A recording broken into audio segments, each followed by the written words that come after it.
નામ છે સાધુ વિવેક નિષ્ઠદાસ। આજે સૌ જાણીએ છીએ તે મુજબ 21મી જૂન એટલે કે વિશ્વ યોગ દિવસ છે। આજે વિશ્વના તમામ દેશોની અંદર લોકો યોગાસન કરશે, ભારતીય સંસ્કૃતિ અને સનાતન ધર્મનો મહિમા સમજશે।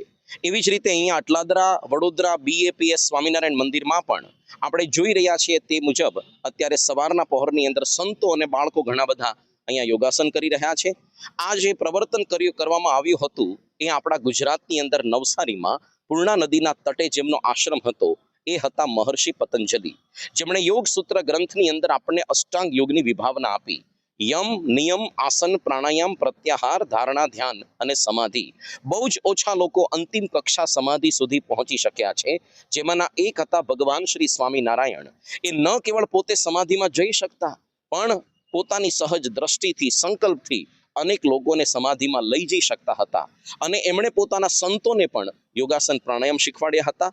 તેવી જ રીતે પ્રમુખ સ્વામી મહંત સ્વામી મહારાજ પણ પોતાના જીવનમાં યોગાસન કરતા। આજે BAPSના તમામ સંતો અને હરિભક્તો પ્રાતઃ પૂજા જે કરીએ છીએ તેમાં ભગવાનની ધ્યાન માનસી પણ કરીએ છીએ, તે પૂર્વે કે પછી આપણે પ્રાણાયામ પણ કરીએ છીએ અને સાષ્ટાંગ દંડવત પ્રણામ જે આપણે મંદિરમાં કે પૂજામાં કરીએ છીએ તે પણ એક પ્રકારનો સૂર્ય નમસ્કાર જ છે। એવી રીતે સહજ આપણા જીવનની અંદર યોગાસન વણાયેલા છે। આજે ન કેવળ અહીંયા અટલાદરા વડોદરા મંદિરમાં પણ BAPSના આવા 1600થી વધારે મંદિરોમાં સંતો હરિભક્તો યોગાસન કરવાના છે। તો આપણે પણ આની અંદર યોગાસનની અંદર જોડાઈએ, યોગાસન પ્રાણાયામને આપણા જીવનનો અંગ બનાવીને આપણે તને મને ધને સુખી થઈએ અને શરીર, આત્મા અને મનથી આપણે તંદુરસ્ત થઈએ।